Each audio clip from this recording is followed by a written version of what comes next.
Royal style ની royal personality. So hello મિત્રો, welcome back to video editing video. તો આજે આપણે કરીશું જે ધવલ બારોટનું જૂનું સોંગ છે, ખૂબ જ બૂમ બનાવી રહ્યું હતું, જેનું ટાઇટલ છે મોતની સિઝન ચાલે પાગલ મારું નક્કી નહીં। તેનું પોસ્ટર એડિટિંગ કરીશું કાઇન્વેસ્ટની અંદર। અને હા, આ બધું જ મટીરિયલ એટલે કે ફૂલ પ્રોજેક્ટ તમને ટેલિગ્રામની અંદર ફ્રીમાં મળી જશે। ટેલિગ્રામની લિંક ડિસ્ક્રિપ્શનમાં તમને મળી જશે। તો હવે વિડીયો કરીએ આગળ શરૂ। તે પહેલાં જો તમે આ પોસ્ટર ખરીદવા માંગતા હોય તો ફક્ત 50 રૂપિયાની અંદર મળી શકે છે, અને જે વિડીયોની અંદર એડિટ થશે તે તમારે ખરીદવું હોય તો તે ફક્ત 30 રૂપિયાની અંદર મળી જશે। ઇન્સ્ટાગ્રામની અંદર કોન્ટેક્ટ કરવાનો રહેશે। ચેનલ પર નવા હોય તો ચેનલને સબસ્ક્રાઈબ કરી લેજો, અને વિડીયો સારો લાગે તો વિડીયોને લાઈક કરવાનું ભૂલતા નહીં। તો ચલો વિડીયો કરીએ શરૂ, લેટ્સ ગો। તો આપણે હવે એક લઈ લઈએ બેકગ્રાઉન્ડ, જે આપણે દર વિડીયોની અંદર યુઝ કરતા રહીએ છીએ। બેકગ્રાઉન્ડ વગર તો પોસ્ટર બનવું ઇમ્પોસિબલ છે, મતલબ પોસિબલ જ નથી। તો આપણે 3 બેકગ્રાઉન્ડ લીધા છે, જે સારું લાગશે તેને યુઝ કરવાના છીએ। તો બધાને પૂર્ણ સ્ક્રીન કરી લઈએ, નાના મોટા હતા એ માટે। ચેનલ પર નવા હોય તો મિત્રો સબસ્ક્રાઈબ કરવાનું ભૂલતા નહીં।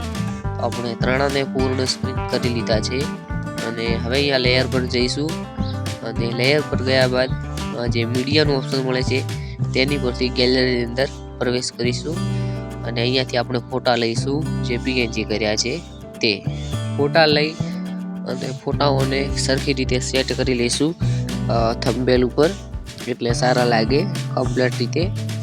અને જે સોંગનું ટાઇટલ છે તેને પણ લઈ લઈશું। સોંગના ટાઇટલનો જો કલર બદલવો હોય તો પિક્ચર લેબની અંદર આપણે બદલી શકીએ છીએ, તે હું તમને આગળ વિડીયોની અંદર બતાવી દઈશ કંઈક પિક્ચર લેબની અંદર સ્ક્રીન રેકોર્ડિંગ કરીને। તો હવે આપણે આગળ વધીએ। અહીંયાથી આપણે લઈએ ગુજરાતી સોંગ પોસ્ટર એડિટિંગ। તમે જો કોઈ ડીજે રિમિક્સ બનાવતા હોય તો ડીજે રિમિક્સનું પણ લઈ શકો છો, જે પણ બનાવતા હોય તે અહીંયાથી લઈ શકો છો। તો તે લીધા પહેલાં જો તમે શેડો યુઝ કરવા માંગતા હોય તો કરી શકો છો, જે પણ કલરનો તમે બનાવેલો હોય તે કલરનો। હવે પોસ્ટર એડિટિંગનું લઈ લેશું। તમે કોઈ સોંગ વિશે ડિટેલ આપતા હોય તો ડિટેલ લખી શકો છો, અથવા કોઈ ડીજે રિમિક્સ બનાવતા હોય તો ડીજે રિમિક્સ પણ લખી શકો છો। તો આપણે પોસ્ટર એડિટિંગ કરીએ છીએ તે માટે પોસ્ટર એડિટિંગ લખી લેશું, અને આવી રીતે સેટ કરી લેવાનું છે। ફરીથી મીડિયા પર જઈ અને ગેલેરીની અંદર પ્રવેશ કરીશું, અને અહીંયાથી આપણે જે આપણી ચેનલનું નામ છે જય ગોગા શોર્ટ્સ તેને લઈ લેશું, અથવા તો ચેનલનો લોગો। તો આપણે ચેનલના લોગોને કમ્પ્લીટ ગોઠવી લઈશું, અને ફરીથી મીડિયા પર જવાનું રહેશે। સોરી મિત્રો, ફરીથી આપણે ઇફેક્ટ પર જવાનું રહેશે, અને અહીંયાથી એક બ્લર આપવાનું છે, જે બ્લર પાછળ આપણે ગોઠવીશું બેકગ્રાઉન્ડની પાછળ। તો તેને આપણે લઈ લેવાનું છે, અને અલ્પા પર ક્લિક કરી અને જેટલું તમારે બ્લર રાખવું હોય તેટલું તમે રાખી શકો છો। વધારે કરવું હોય, થોડું કરવું હોય, તમારી મરજી, જે સારું લાગતું હોય તે આપણે રાખીશું। તો આપણે 3 બેકગ્રાઉન્ડ ચેક કરી લઈએ પહેલાં તો કેવા લાગે છે, કયું સારું લાગે છે। તો હવે આપણે જે ટાઇટલનો કલર છે તેને ચેન્જ કરીશું પિક્ચર લેબની અંદર। ચલો, અહીંયા આવ્યા બાદ તમારે અહીંયા પ્લસવાળા ઓપ્શન પર ક્લિક કરી અને ફ્રોમ ગેલેરીની અંદર જવાનું રહેશે, અને જે ટાઇટલ છે તેને અહીંયાથી લઈ લો। તો આપણે તેનો કલર ચેન્જ કરી લઈએ। અહીંયા આપણે લઈ લીધું છે, અને અહીંયા બીજા નંબર પર ક્લિક કરી અને કલર પર ક્લિક કરીશું। અહીંયાથી કલર બને તો આપણે બનાવીશું। તો અહીંયાથી તમે જોઈ શકો છો કોઈ કલર બનતો નથી, કારણ કે થોડું ટાઇટલ બીજું છે એટલે। તો આપણે જઈશું કલર ફિલ્ટર્સની અંદર, અને અહીંયાથી ચેન્જ કરીશું।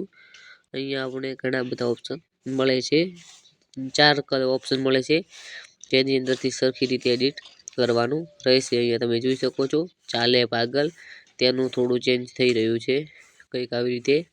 તો આપણે મતલબ થોડું અલગ બનાવવાનું છે, જે છે તેનાથી અલગ, તો કંઈક આવી રીતે બનાવી લેવાનું છે। અને અહીંયાથી આપણે આવી રહેવાનું છે, અહીંયા 2 બોક્સ દેખાય છે તેના પર, અને આને પીએનજી કરી લેવાનું છે કંઈક આવી રીતે। હવે આને આપણે ડાઉનલોડ કરી લેશું 3 ટપકા પર ક્લિક કરી એક્સપોર્ટ ઇમેજ માથે દઈ અને સેવ ટુ ગેલેરીની અંદર આવી જશે. હવે કાઇન માસ્ટરની અંદર તો આવી ગયા છીએ અને જે આ મોતની સિઝન ચાલે તેને આપણે ડિલીટ કરી લઈએ.